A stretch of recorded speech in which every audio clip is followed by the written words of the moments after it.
وَمَا أَرْسَلْنَاكَ إِلَّا كَافَّةً لِلنَّاسِ بَشِيرًا وَنَذِيرًا وَلَكِنَّ أَكْثَرَ النَّاسِ لَا يَعْلَمُونَ. Assalamu alaikum wa rahmatullahi wa barakatuh. Ota-analarning umidi, keləcəkning arzu-armani və көз qarçuğusidan ibarat. Ballarga Rasulullah sallallahu alayhi və səlləm qandaq muamele qılatdı?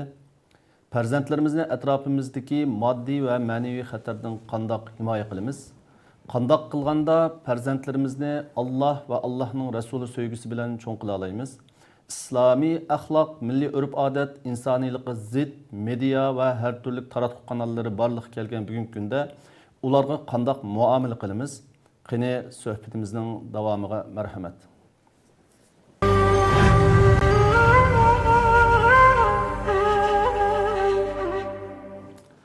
Bismillahirrahmanirrahim. Ar-Rahman allama'l Qur'an, khalaqal insana, allamahul bayan. Vessalatu vesselamu ala nabiyyinal adnan ve ala alihi ve sahbihi ve men tabi'ahum bi ihsan. Amma ba'd. Dünyanın her qaysı yerlerdeki körürmen qırındaşlar, assalamu alaikum ve rahmetullahi ve barakatuh. Bugün biz Allah'ın yardım bilen hukuk ve mecburiyet namlıq programımızın 21. bölümünü sizler bilen ortaklaşış üçün ben Nizamiddin Temkini söhbetimizin daimlik mihmini Ustaz Muhammed Ali bilen bir araya geldik. Söhbetimizin bu bölümünde İslami ahlakta farzandga qandaq muamele qilish kerakligi to'g'risida to'xtalamiz. Assalamu alaikum Ustaz Muhammed Ali. Wa alaikum assalam. Bugünkü söhbetimizni bu vaqt kelgan oyat hadislarda to'xtalishdan burun islom nima uchun bolalar va ularning tarbiyasiga alohida ahamiyat berishni tavsiya qildi? Bismillahirrahmanirrahim. Elhamdülillah ve salatu vesselamu ala Rasulillah ve ala alihi ve sahbihi ve men vala amma ba'du.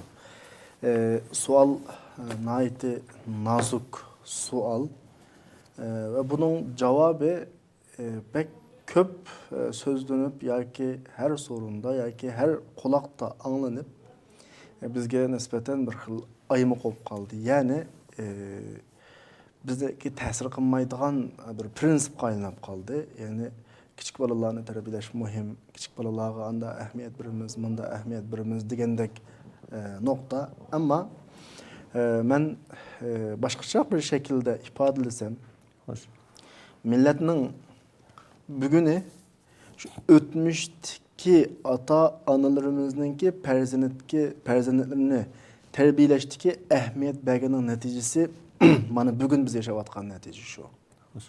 Ve yana bundan 30 yıldan keyin bizning milletimizningki ko'radigan kuni bizni kutayotgan kelgusi bugün biz terbiyelayotgan bizning bolalarimiz, mayli o bizning balamiz olsun, kimning balasi olsun, mush jamiyatda terbiyelayotgan bolalarning tarbiyasiga munosabatlik shuni olam qarashlik. Ya'ni tahim xulosalasam, kichik bolalar millatning kelgusi. Masalan, bayatni 30 yil dedim. Bundan tam 30 yil ilgari bizning ata-onalarimizning oldida, ya'ni bizning millatning oldida bir kichik bolalar bor, bir avlod bolalar bor. Bizning düşmanning oldida bir avlod bolalar bor. 30 yil ilgari. 30 yildan keyingi bugungi kunda bizning millatning bolalari ya'ni shu burunqidek mahkumiyat ostida yaşaya oladigan shaklda tarbiyalandi. Düşmanning bolalari ya'ni bizga hukm qila oladigan, ustimizda hukm sura oladigan shaklda tarbiyalandi. Texmi inchga o'ylab boqaylik. Bugün bütün işini kılavatkanlar 30 ile 50'nin arasındaki kişiler. Muşu kişiler 50 yıl ilgili okşaş. Büyüşükte okşaş yatkan insanlar. Okşaş süt emge insanlar. Ama 50 yıldan ki 30 yıldan ki bugünkünde birisi başkuruvatıdı, zulüm selavatıdı, izvatıdı. Yeni birisi kanakvatıdı, başkurulunuvatıdı, zulüm çekivatıdı, izlivatıdı. Ondan ilgirki devrede tamam bir devredeki ma'lum hatalık tüpeyledin bir millet bir zulüm astida qaldı elə, başqalar tutulub qaldı elə. Ondan keyinki vaqtlarda, ötken vaqtlarda fürsət var. Düşməndən öz vaqtida bizni besib alğan, bizning ziminimizni besib alğan, bizni zulüm qilganlar qamaqlı hazır. Xoş. Bugün bizga zulüm silayotganlar, aş biz bilan teng tug'ilganlar. Biz bu vaqtida bu vaq yatqanlar, biz emge vaqtida sut imayotganlar. Onu qandavlab bizni izalaydigan qilib tarbiyaladi. Biz qandavlab izilaydigan, mahkum bo'ladigan bo'lib tarbiyalandik. Ya'ni mening demoqchi bo'lganim shu. Her cemiyetini kontrol qiladigan bir avlod bo'ladi. 30-40 yosh, 50 yosh oralig'idagi. Ya'ni her 30 yılda bir qatim cemiyet almışıdı. Yani biz bugün göz aldığımızdaki evlatlarımızı, küçük balalarımızı qanday tarbiyalasak, 30 yıldan keyingi Uyghur cemiyeti şunda oldu. Bu noktadan küçük balalarga bo'lgan tarbiya ahamiyat berishning muhimligini tunib yetsak bo'ladi. Ya'ni bir kichik balaning tarbiyasiga eng kichik bu vaqtidan süt emge vaqtidan tatib cho'ng ma'rifatgacha bo'lgan bütün holatlarga ko'ngil bilish, mandaq tashqi vaqtda bir bütün millatga ko'ngil bilish, bir bütün dinga ko'ngil bilish. Chunki shu vaqtda kelgusida shular qanday bo'lsa, millatning taqdiri va millatning dinining taqdiri shunday bo'ladi.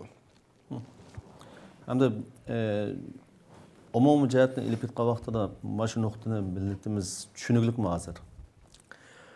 Kaşki tushungan bo'lsa ve tushungan bo'lishini bek favqulodda umid qilamiz endi bu noktadan. Ben bayatını deb öttüm, ağam misalları mençe yeterlik endi, yeterlik. Balalarning üst bitilish jarayoni, balalarga qaysi nokta bek ta'sir qiladi, qaysi taraf bek muhim. Bunu tushunadigan ata-onalar bo'lsa kaşki. Masalan, misal alsan, bir balaga nisbatan dadasi, anasi, maktabdagi o'qituvchisi yoki ustozlari, hocaları masalan, balaning 40% bir nimasini tashkil qilsa, ichki dunyosini, yoki shu ichki dunyosining 40%i shulardan yetilsa, uning atrofidagi muhit, do'stlari, jamiyatdan qolgan 60%ni qanday qiladi? Tashkil qilib, shuni 60%ni shu muhitdan do'stlaridan yetildiradi. Aqal bir misol. Ata-onalar yoki ustozlar yoki shu sohada ma'rifatda xizmat qilayotganlar kichik balalarning mush nuqtalarini aqal misol qilib davatman, undan boshqa nurg'un taraflar bor.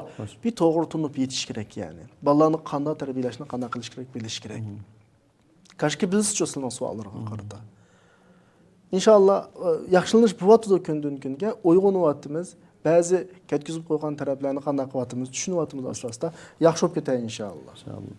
Bunda yuqorida islomning farzand tarbiyasiga nima uchun alohida ahamiyat berdiganligi va kelajakni bino qilish uchun ularni farzandlarni tarbiyalashning muhimligi to'g'risida bir izoh berib o'tgan bo'ldilar. Endi Payg'ambarimiz sollallohu alayhi vasallamninki hayoti qaraydigan bo'lsaqmi, bir hadisda Abu Hurayra roziyallohu anhu'nunki bayon qilgan hadisi. Kunna nusalli ma'a Rasululloh sallallohu alayhi vasallam al-isha fa iza sajada wa thaba al-Hasan wal-Husayn ala zahrihi fa iza rafa'a ra'sahu ahaduhuma bi yadihi min khalfihi akhzan rafiqan wa yad'uhuma ala al-ardi fa iza 'ada hatta iza qada salatahu aq'adahuma ala fakhidayhi. Bu hadisde Peygamberimiz sallallahu aleyhi ve sellem'nin ki işte nevresi bilen namazdaki halatını bayan kıldı hem de. Peygamberimiz sallallahu aleyhi ve sellem'nin ki perzentleri boğan, evlatları boğan çeksiz mehri şefkati ifadesi hem de. Perzent terbiyesi de bunun nime ehmiyeti var hem de. Bayatın diginimizdek birinci sualga cevap bergenimizdek. Bu hadiste Peygamber aleyhissalatu vesselam namaz okuyatkan vaxtida İki nervesi Hasan Hüseyin kelgen. Resulullah o ikisini quchuqiga ap turib namoz o'qigan, ruku qilgan, sajda qilgan vaqtlarda qishig'i qo'yib qo'yib, tashahhud o'tirgan vaqtda tizning ustini qo'yib qo'yib namoz o'qiganligi tasvirlanadi. Ya'ni Resulullah'ninki bu namozdagi bu ahvoli bizga nisbatan balalar tarbiyasining ma'lum bosqichidagi tarbiya metodini ifodalab bas kerak.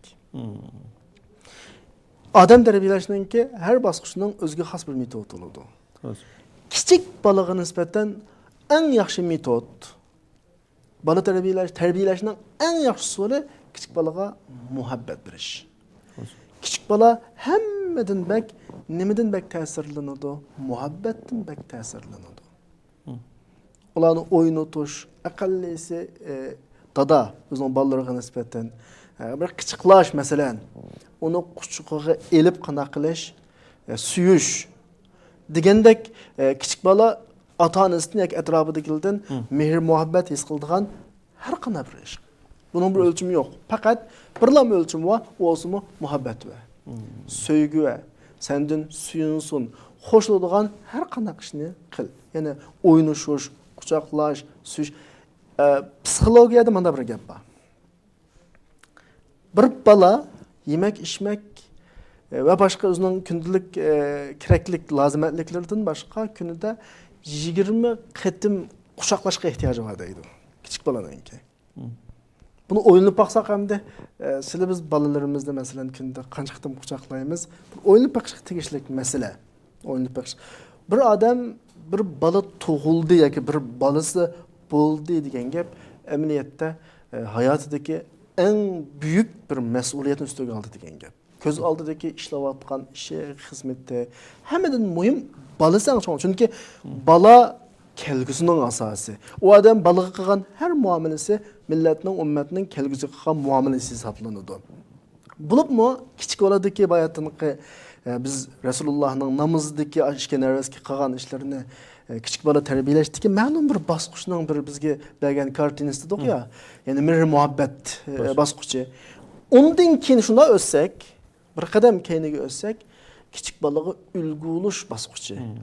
Kichik bolaga ulgu bo'lish bosqichi keladi. Odatda bola ya onasining qilgan har qanday ishini harfiyan do'raydi, ya dadasining qilgan har qanday ishini harfiyan doğraydı. Onu tushunsin. 1 yaşlıq, 2 yaşlıq balalarning, hatta yaş toshmog'imda bir azroq bir harakat kelib sizga kelgan balalarning ota-onasining namoz o'qiganini doğrib qanday qilganini, namoz o'qiganini ko'ramiz masalan. Ota-onasi nima ish qilsa, kichik bola tamoman shuni bir-birlab qanday qiladi. Dushman odatda bir millatni yiqmoqchi bo'lsa, bir millatni o'lmoqchi bo'lsa, o'zining o'qining nishonini birinchi qilib oilaga qaratadi. Birinchi qilib. Ikkinchi qilib ma'arifga qaratadi. Uchinchi qilib diniy rumuz, diniy simol xarakterli ishlarga qaratadi. Mush 3 nuqtani nishonlab tekizalsa, mush 3 nuqtaga o'qni bu bir millat qana qildi degan gap, tugidi degan gap. Mushning ichida eng muhim nuqta qaysi? Oila. Düşman muş noktadan avval o'zining ko'zini nega tikadi? Ailaga tikadi. Bir millatni vayron qilmoqchi bo'lsa, ailadan boshlaydi. Bu bizga nimani ko'rsatib turadi? Ailaninki farzand tarbiyasininki kelgusini yaratadigan bir zavod ekanligini. Aila kelgusini paydo qiladigan bir zavod, ishlab chiqaradigan bir korxona ekanligini ko'rsatib turadi. Ya'ni oila qanday bo'lsa, har ayolning munosabatidan tortib, bu oiladan kelib chiqadigan kelgusining izbosarlari shu shaklda o'rtaga chiqadi. Demak, farzand, ya'ni kichik bolalar, o'smirlar umrining ma'lum bosqichida ota-ona tarafidan sevgi, muhabbatga to'yinishga va ularning tarafidan bag'riq bisilishga ehtiyoji bor. Deyildi hamda yuqoridan. Yani bir hadisga qaraydigan bo'lsaqmi, Payg'ambarimiz sallallohu alayhi vasallamning Arabiyning qissasi bor-ku. Payg'ambarimizning yeniga kelgan vaqtida ahvolini ko'rib hayron qolganligini bayon qilgan hadis bor. Payg'ambarimiz sallallohu alayhi vasallam atuqabbiluna sibyanakum deb so'raydi. Ularchi bunday deb faqalu na'am. Yani ular kelib sahabalar Resulullah'nınki ailesi bo'lgan qizg'inligi, bolalarga bo'lgan qizg'in mehr muhabbatni ko'rgandan bolalarni o'siyamizlar. Ha. Sizlarchi sizlar yo'q. Rasululloh shu vaqtdan oxirisi nima deydi bularga nisbatan? Alloh sizdan nima tatib etibdi? Marhamatni, rahmatni tatib etganmi? Degandek bir shaklda qanday qiladilar? ifodalaylik yani. Yani Resulullah'ning ba'zi rivoyatlarida Rasululloh xutba o'qib turgan vaqtda Endi Resulullah'ның xutba o'qib turishi deganni bugungi masjidlardagi imomning xutba o'qishi o'xshasaqmi bo'ladi? Yoki cho'ng-cho'ng kengashlardagi davlat xarakterli kengashlardagi davlatning raislarininki xitoblarga o'xshasaqmi bo'ladi? Chunki Rasululloh shuning o'z vaqtining o'zida ham diniy rahbar, ham siyosiy rahbar. Endi ashta bir shaxs boshqalarga so'zlayotgan vaqtida nervisi shunda kelganini ko'rib, mihrobdan tushib, shu nervisini elib, andan keyin mihrobga birga chiqdi. O'ylab boqayli, hozir qaysi bir imom, qaysi bir xatib, masalan, yoki qaysi bir davlatning rahbari cho'ng-cho'ng davlat xarakterli majlislarda, yig'ilishlarda balisi qo'ygan mehribonlikni o shaklda qanday qilib ifodalaydi. Bu bizga nisbatan bir signallarni, bir uchur mesajlarni bas kerak. Bu hakikaten Peygamberimiz sallallahu aleyhi ve sellem'ninki bir büyük bir ülge farzandligi mehr muhabbet ko'rsatdiki. Ro'shan bir o'lgi ekanligini. Bek ro'shan o'lgi ya'ni. Ko'ktirgan hadislar, bundan boshqa hadislar intayin ko'p Peygamberimizningki siratlarida. Hamda masalan hayotimizda biz kunlik turmushimizda uchratadigan ba'zi ishlarni deb o'tsak, ba'zi kishilar ballarını masjidga birga elib chiqadi hamda. Elib chiqqandan keyin yoshi cho'ng bo'lgan ba'zi odamlar ballar masjidda to'lishib, cho'qirishib, o'ynab, nima qilsa, ochiq kelib yoki kichik ballar birinchi safga kelib olsa, oqsiq o'tanglar deb haydab, yoki masjiddan chiqib talada o'ynanglar deydigan. Mushunda bir nimalar bor ko'ramiz hamda. Balalarning tarbiyasidagi muhim bir mezgilda ularning ro'yiga soğuk su sepiş bu ameliyatda. Mesela Resulullah'ın manda bir vakalikini edep ütey. Resulullah'ın on tarafı bir küçük balı vardı. Sol tarafı da çoğun sahabeler vardı. Resulullah normalde su içip eşip kalkan suyunu on tarafından başlayıp kanaklattı, sunat demdi. On tarafı da küçük bala. Sol tarafı da çoğun sahabeler var. Resulullah kichik validan shu vaqtda izin so'raydi. Subhanallah. Ammo yoshda cho'ng bo'lgandan keyin, hurmatli bo'lgandan keyin, men mavluga birayim, sen menga izn qilamsan. Asli tartib bo'yicha o'ngning haqqi. Ammo yoshda cho'ng, muhtaram, cho'nglarga hurmat qilish dinimizning asosiy prinsiplaridan birisi. Kichik valining haqqi-huquqi bek muhim. Rasululloh bu nuqtadan men mas'ulni mavluga bersam, sen nima deysan? Yo'q. Men Rasulullahdan eshib qolgan suni hech kimga o'tkazmayman. Mana Rasulullohga bo'lgan muhabbatdan, qanaqadir cho'nglarga bo'lgan hurmatsizlik emas. Rasulullohga bo'lgan muhabbatdan ruxsat. Bu yerda demoqchi o'g'limiz nima desa, Rasululloh o qadar uning haq-huquqiga rioya qildiki, xo'sh. Biz bo'lsak, bundalam qilib o'tkazib yuramiz hamda bizning odatlarimiz shu bo'lib qoldi. Rasululloh kichik validan qanday qilyotdi? İzni so'rayotdi. Kichiklar masjidda oldingi safga kelsa, uni oxirgi safga o'tkazib o'tish emas. Keyingi safdagi kichiklarni bo'lsa oldi safga o'tkazib, masalan, bolalarga masjidga kelgan vaqtda bir xushal bo'ladigan bir narsa his qildira olsak, masjidga bo'lgan muhabbati manguga davom qiladi. Masalan, birisi menda bir hikoyadan birini aytib bergan. Bir kichik bola masjidga yangi oyoqdan birini kiyib keldi, oyog'i yo'qolib ketgan endi masjidda. Şu vaqtida shusini so'zlab berguchi masjidga oyog'i yutib ketgan kichik bolaga o'zining oyog'idan qimmatli baholiq masalan, texmi nochi masalan yaxshiroq oyog'idan birini olib bergan. Shundan keyin shu bolani ikkinchi qatim masjidni qilib qolganini ko'rdim deydigan bir hikoyani so'zlab bergan. Masalan, mush atrofimizdan bo'layotdi. Ba'zi bir mush masjidlarda berilayotgan ba'zi programmalar va faoliyatlar. Masalan, uda 40 gün bomdod namoziga chiqqan kichik bolaga velosiped sovg'a qiladigan bir faoliyatlarni beradi atrofimizdagi masjidlarda. Mushlarning hammasi nima desa, bolalarninki masjidga bo'lgan qizg'inligi. Masalan, men aytganda imomlarning shu faoliyatning yo'l qo'yilgandan keyin aytganda har kuni bomdoddan keyin kichik bolalar imomning ishxonasiga kirib o'zining ismini tizimlatayotganligini ko'rib diqqat qilaman shu nuqtalarga. Bu favqulodda yaxshi ahvol. Shunga o'xshagan boshqa faoliyatlar vosita qilish kerak. Masalan, aqallisi masjidlarda tatliq turumlar va kompyuterlar va kichik bolalar amroq hamda uningga shuni qo'yib qo'yish kerak, kichik bolalar kelsa mukofot yuzini berish kerak. Bu masjidlarda emas, har qanday yaxshilik bor so'rin masalan. o'qituvchilar o'zining o'quvchilariga, kichik bolalarga masalan, mana bir ularga umid bag'ishlaydigan, o'zining normal insonligini his qildiradigan bir muomalani qilish kelgusimizni o'zimiz bilan teng qilganlik. Masalan, ba'zi bir programmalar var. Masalan, qistirib o'tay. Davlatning raislari va davlatning butun ministrlari bir kunlik butun huquqini kichik bolalarga birdamdi. Shu bir kunda shu kichik bolalar vahmiy bo'lsa-mu, birisi bir davlatning raisi bo'ladi, birisi bosh ministr bo'ladi, birisi o ministr, birisi bu ministr bo'lib, bir rol oladi hisobda. Bu qandaqdırlıqı ya film yoki kino rol emas. Rasmiy ashunga shu xil shaklda nimbirdamda tuyg'u birdigan, shu maqomda o'tag'izdi. Buning hammasi nima desa, kelgusiga nisbatan men mundaq odam bo'laman yoki men bir odamgo, ma jamiyat mening jamiyatim, ma millat mening millatim, ma din mening dinim, men bir mas'uliyat sahibi, 10 yoshlik balda. 12 yoshlik balda deydigan, 12 yoshlik balda men bir mas'uliyat sahibi deydigan bir xil tuyg'uni yetildirish millatga nisbatan favqulodda muhim bir ish.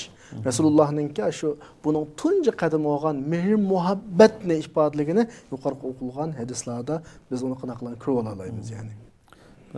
Yana bir misol deb o'tsak, Payg'ambarimiz sollallohu alayhi vasallamninki mehr shafqat ko'katganligiga aloqador kichik bolalar bor masalan. Bu hadisda إني لأقوم في الصلاة أريد أن أطول فيها فأسمع بكاء فأتجوز في صلاتي كراهية أن أشق على أمه. Bu hadisde bu Peygamber sallallahu aleyhi ve sellem'ninki yüksek ahlakı ve mehri şefkatini görüp alayımız. Bu mu yukarı degandek Resulullah'ın küçük balağa kuyunishninki bir bizga ifodalangan bir shakli. Rasululloh namoz o'qiydi. Namozni uzun surlarni serib o'qig'isi va atrofdagi uylardan masalan kichik buvoqlarning yig'ilgan ovozi qanday qilindi, anglanadi.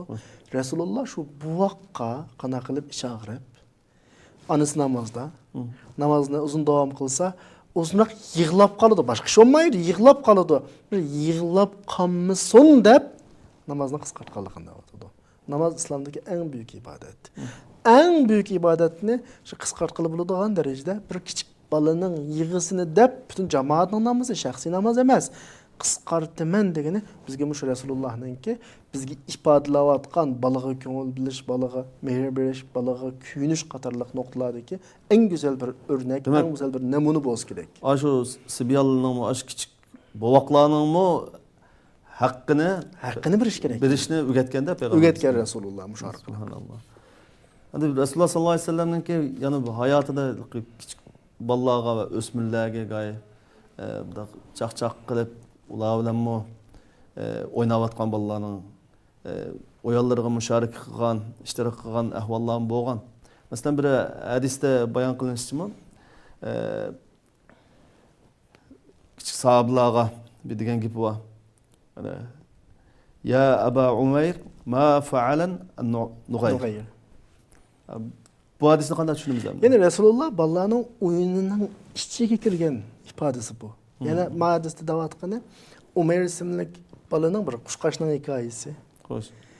Qushqash tutib qo'yayotgan bir ahvol Rasululloh uni biladi. Shurga vaqtda shuni ahvolini so'raydi. Masalan, ma fa'alan nughayr. Haliqa oldin qatimliq san tutgan qushqashning ahvoli qanday? Mao nima desa, bolalarning o'yinining ichiga kirgan gap yani Rasululloh. Balalar qilayotgan ishlarni unda da kiplam 5-silab qo'yib, ha qanday ahvoling deb qo'yib o'tib ketmasdan, ha o'tgangi qushqachon qanday bo'ldi? Bu haliqa kichik bolaga nisbatan qanday to'yg'irdi? Yani bizga nisbatan ilgilindiki, ya'ni bizning har bir ishimizga kichik bir qushqash masalasi-da, bir kichik qush masalasi. Mushyagicha ko'ngil biladigan deydigan bir ko'ngil to'qliq masalasi-da bu.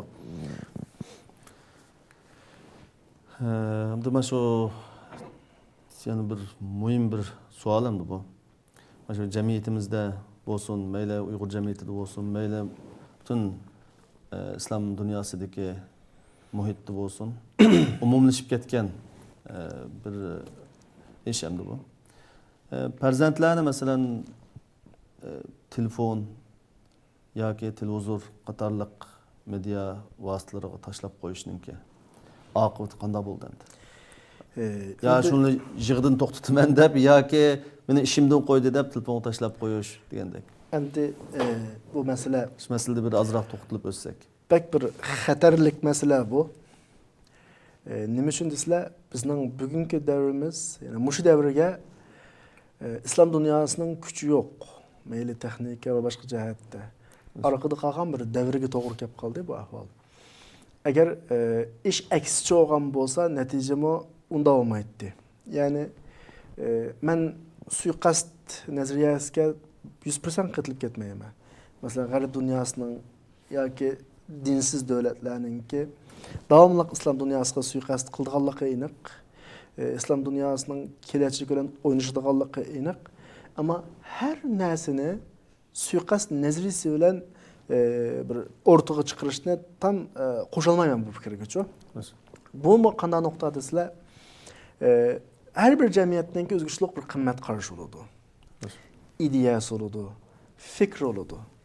Ve şu cemiyette işlep çıkarılgan her medeniyet taqıtıdığan yoki birisiga fikir verildiğan, uqum taqıtıdığan her narsa da qastellik bilan bo'lsin yoki tabiiy olsun şu sanadı.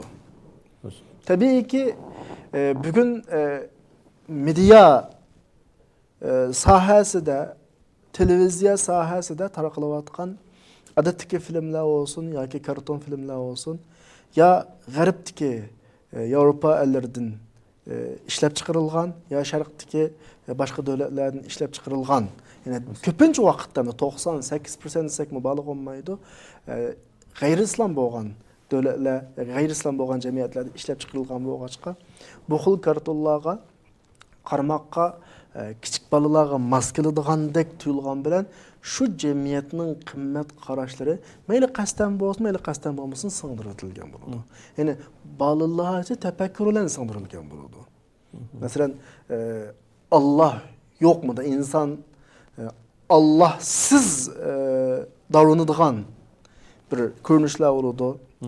Ondan keyin har ayol o'tirishdagi ba'zi nashayan ko'rinishlar bo'ladi masalan. Ve ondan başka balaga bizning cemiyetimizde, bizning qimmat qarashimizda, bizning itiqadımızda to'g'ri olmagan bir xil ahvollarni shakllantiradigan bir ko'rinishlar va ondan başka mushu yaqinning yaqida xususan men atrofimdagi ba'zi bolalardan his qilgan, atrofimizdagi bizning bolalar, tuqqanlarning bolalari his qilgan bir nuqta, ba'zi karton filmlar qasdan ba'zi nishonlar, maqsadlar uchun qanday qilayotgandek chiqarilayotgandek. Mayli o'yin sifatida yoki karton film sifatida.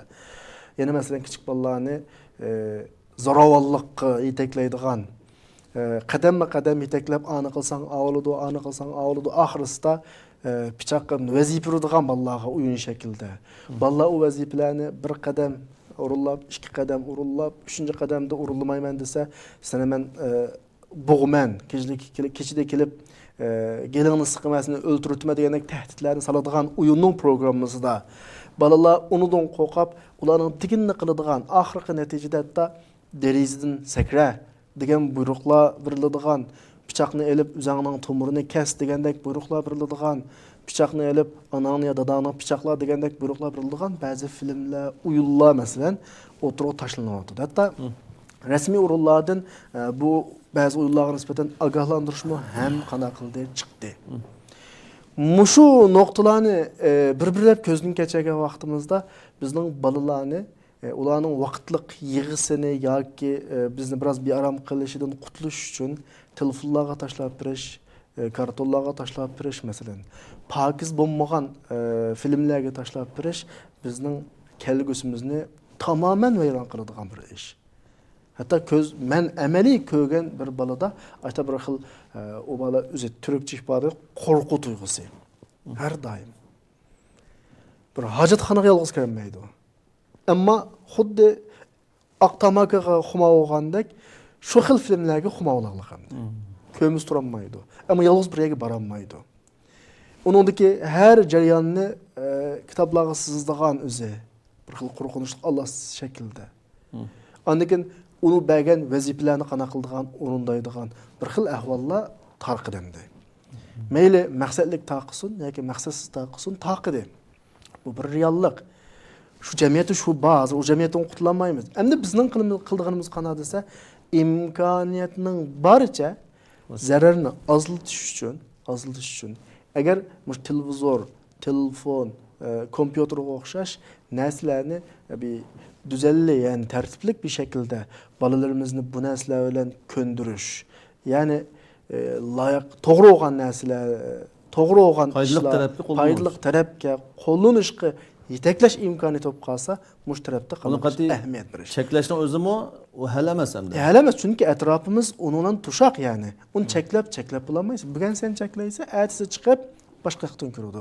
Uyda cheklasang, sirtqa chiqadi. Sen bir ata-ana yoki dada yoki ana her daim uyda balalar bilan har yosh turib bo'lmaydi. Balalarning ata-onasizmi qolib qoladigan ba'zi vaqtlar bo'ldi.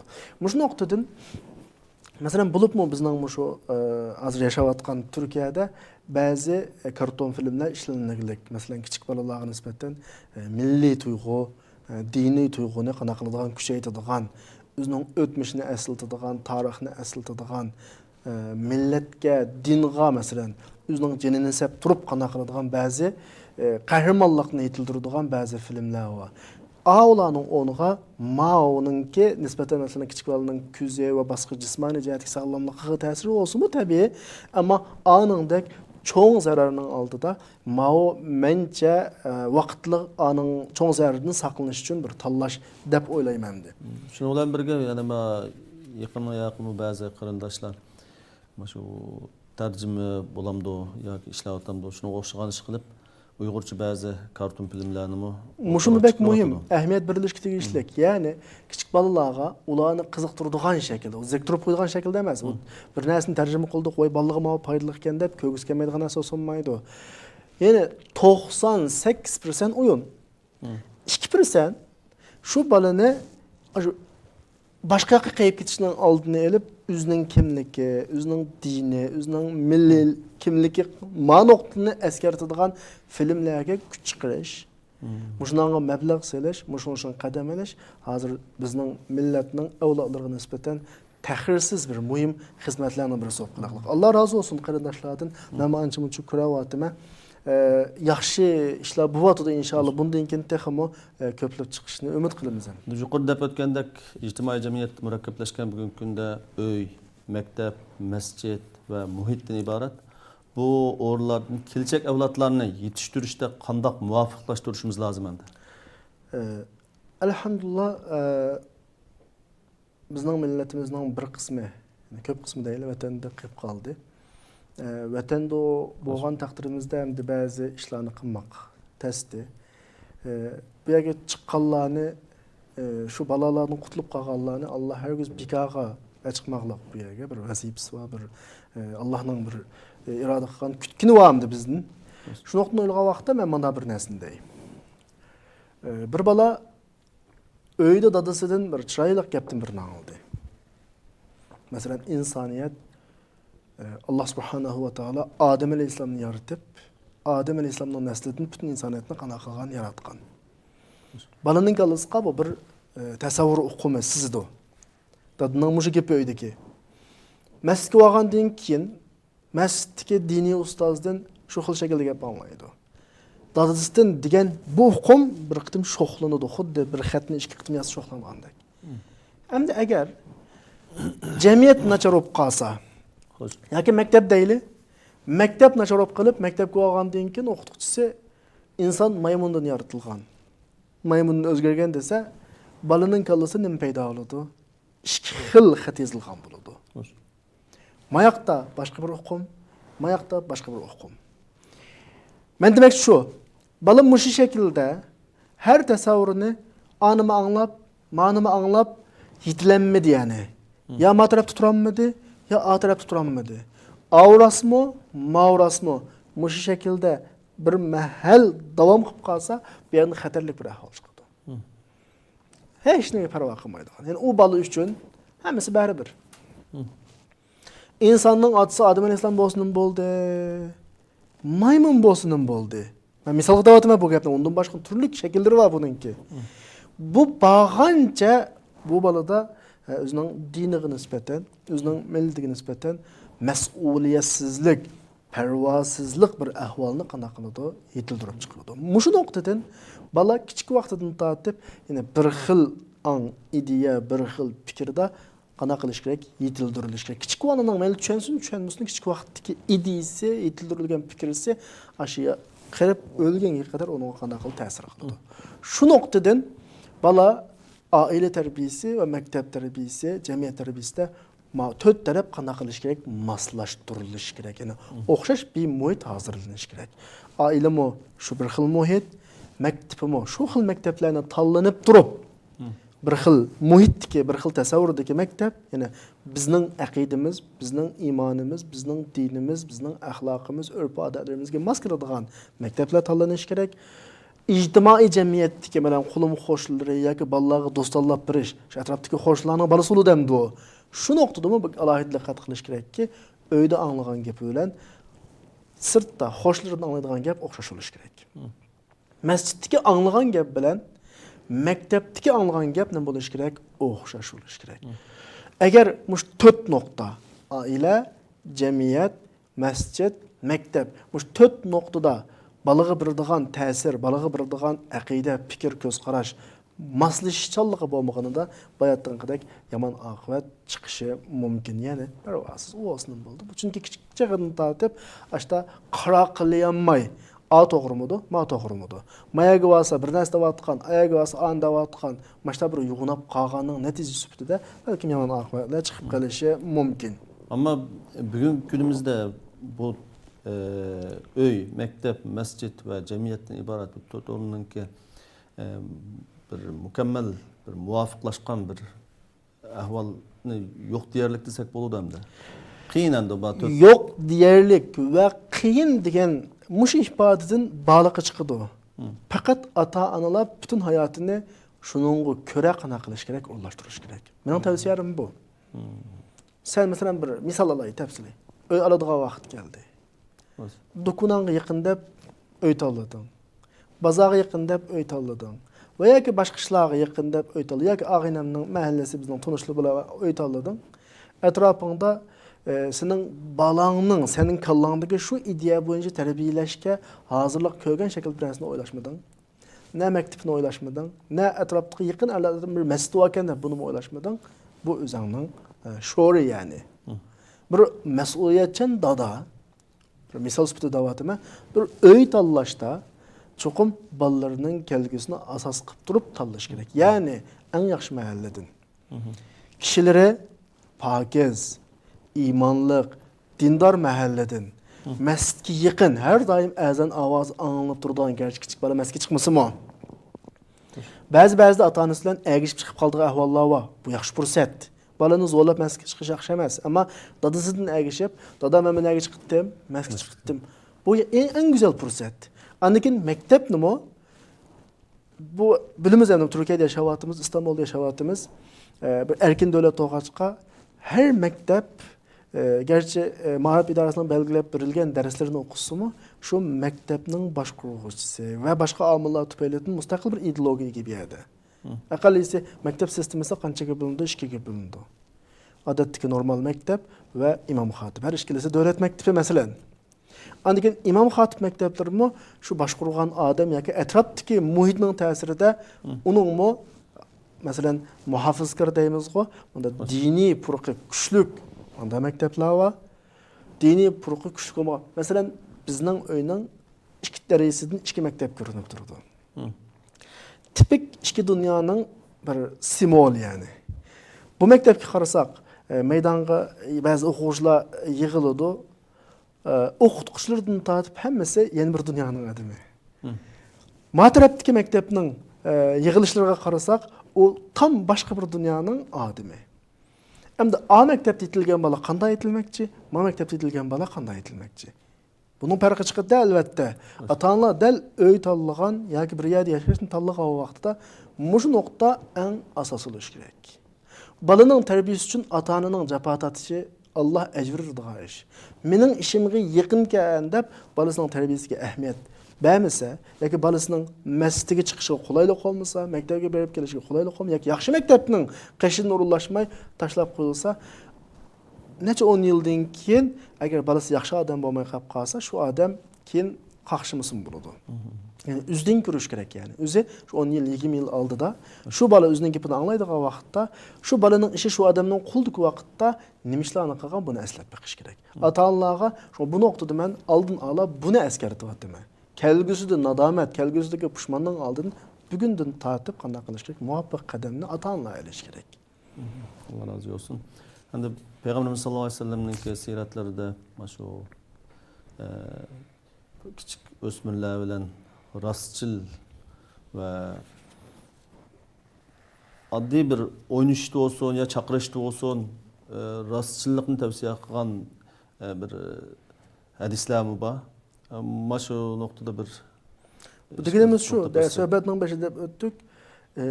Kichik bolaninki eng burun tarbiya oladigan yeri oila. Oiladagi nima bo'lsa, muhabbatdan boshlanadigan birinchi qadamdan boshlanib amaliy ulga. Anası qilgan har ishni qizi qiladi. Dadasi qilgan har ishni o'g'li qiladi mutlaqo. Hozir siz davatga ahvol xirib kengaygan, keng taqalgan ahvol ota-onalar diqqat qilmaydi. Anası balasi bilan birga ko'rib keladi. Dadasi nega varding? Necha ko'rmadim? Unut bag'an. Basaq vag'an, uyaga vag'an, buyaga vag'an. Yolg'a aytdi. Peygamberimizning bir hadisi var. Bir ayol balasını chaqirib Peygamberimiz sallallohu alayhi vasallam uni ko'rib, "Nima bermoqchida?" deb. Xon bermoqchidim demdi. Bermisan yolg'onchisan. Bermisan yolg'onchi deydi shu yerda, shu. Bu aşı qadar endi shuning bilan dadasiga yolg'on aytgan heliqi ayolning bir qitimliq yolg'oni anasi bilan aytgandan kechib bildigan heliqi qiziga hayotini o'zgartiradigan bir ta'sir qildi. Shundan keyin shu qiz shu dadasiga yolg'on aytdi. Kelgusidagi eriga yolg'on aytdi. Balkim oilasi shuning bilan bir vayronchilikqa duch kelishi mumkin. Birisi-birisini uyg'urib ishkini qaqdi. Dada palani kepti. Yo'q deb qo'ya. Mushu bir og'iz gap shu bolaning hayotida bir salbiy ta'sirini qoldirishi mumkin. Hatto salbiy hayot duchor bo'lishi mumkin shu bola. Shu dadasining shu bir og'iz gapi tufaylidan. Shu ota-onalar bolalarga nasihat qilaman deb anda kuchab ketmasin bo'ladi. Faqat qilishga tegishli ishni o'zi joyida qilsa, o'zi telefon qaylab o'tirib olib, balam telefonga amlaq chiqib qoldi. O'zi hayotida bir qitim qo'liga kitob olib boqmay, balam o'qilmaydi emasmi? Bu to'g'ri ifoda emas. O'zi telefonini o'ynab, balam Qur'onni o'qi, darsini qil desa, o boshqa so'zda. O'zim o'qisin, balasi dadasining o'qishini ko'rsin. Masalan, o'zi telefonni ehtiyoj qarta ishlatsin, balasiga deylaydi ekan, balam bu telefon degan ehtiyoj qarta ishlatadigan narsa. O'zi tirishsin ba'zi oddiy kitob o'qishlar. Balam kitob o'qi chunki inson kitob bilan odam masalan deylaydi bu gapni. O'zi qilmagan ahvol ostida mumkin emas, balalarni uningga buyurolmaydi. Demak, bu so'zdan ota-ona bo'g'ichi farzandlarini kichikdan tortib ishni ma'ni qil deb buyruqlar qo'ymasdan o'zi amaliy chunki inson quloqdan bakroq ko'zdan ko'radi. Aqallisi kichik ishlarga diqqat qilish kerak. Kiyim almashtirishda ma bolam kichik demasdan ayrim uyda almashtirish kerak masalan aqallisi. Hatto kichik bola dadamning chapinining ostida qanaq to deydigan bir xil tuyg'uda yashash kerak yani. Shu shunchalik kichik yaligicha qanaq diqqat qilish kerak. Chunki odam inson bolalarga da'vatga vaqti ustulik qilib ba'zi nuqtalarni egizpas qilib o'tkazadi. Xuddi ash ustuliqini bolalari tusham, ammo bolalarining bu yana ustunda kallavatchi. Ash bolalari shu aqli bilan dadasininki qanday o'ynayotganligini, qaysi gapni rost, qaysi gapni yolg'on qilganligini, qaysi gapni demakchi bo'lib yenib olganligidan tortib farq eta oladi bola. Dadasiga bir chikit qo'yadi. Demaydi, chikit qo'yadi. Bu agar takrorlanaversa, Alloh rahim qilgan bolalarning boshqasining tabiatiga aylanadi. Alloh rahmat qilib dadasidan farqli, onasidan farqli chiqib qoladigan nurg'un bolalar va ammo normalda bolalar ota-onasi shuni o'rganadi, shu bo'yicha yashaydi, shu bo'yicha odam bo'ladigan gap. Asarda bayon qilingan bir hadis esim kelyotdi. İnnahum mahluqun li zaman g'ayri zamanikum. Bu hadis nimani ifodalaydi endi? Yani bu bala terbiyeleştiki muhim bir nokta. Bu köpünç vakitte ata-analardan bekrak ustazlarga, terbiyeleşçilerge bekrak qartıldı bu gap. Ata-ana dünyadaki özünün balısının üzdün yaxşırak adam oluşunu ümit kılgan bir şahıs. Birden bir şahıs. Ama şu cemiyetteki terbiyeleşçiler, ma'rif sahasındakiler bir noktani tushunib yetish kerak. Sen o'zing tarbiyalagan bir o'quvchi yoki sening maktabingda o'qiyotgan bir o'quvchining sendin yuqoriroq odam bo'lishiga ko'zing yetmasa yoki unda niyating bo'lmasa, sen o'qituvchi emas. Sendin zolim o'qituvchi yo'q. Sendin zolim ustoz yo'q. Ya'ni bugun men bir o'zimni o'qituvchi dey yoki bir ma bilan shug'ullanayotgan kishi desam, men shu tarbiyalayotgan bolalarni menchilik odam bo'lsin deganimda yoki mendan tuvan odam bo'lsin deganimda ma'rif mag'lub bo'lgan ma'rif, hatto ig'roq ifodalasak xiyonat ma'rif hisoblanadi. Sizlar bayatdan o'qigan asar ismda qilishcha Ali radhiyallohu anhuninki söz deb bilmem mening bilishimda. Ballariңlarni kelgusi uchun tarbiyalang. Chunki ular kelgusida yashaydi. Zaman meyli o'tmishda yoki hozirda olsin taraqqiy qilib mangadi. O'zgarib turadi, yashash muhiti o'zgaraydi. Mushuni tarbiyatchilar, ma'rifchilar oldin ola ko'rish kerak. Ballani bugun uchun emas, kelgusi uchun tarbiyalash kerak. Qachon shu nuqtadan xoli ma'rif bilan shug'ullangan odam bo'lsa, mencha ishini tashlab boshqa ish qilish kerak. Biroz egri ketishi mumkin, ammo bu bizning millatning kelgusi.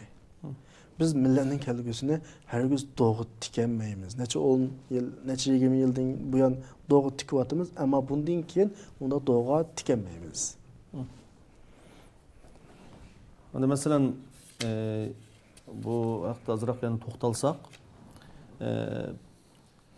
yuqorida bir qata izohlab o'tgan bo'ldi. Hani masalan biz hozir yashayotgan bu muhit yoki bu zaman bizningki avlodlarimiz cho'ng'ilab bizning ishimiz kelgan vaqtida bu taraqqiyotlar tixmi yuksalishi mumkin. Agar farzandlarimizni biz shuni loyiq tayyor qilmasak, xudo hozir bugun kunimizda kompyuter bilmagan bir inson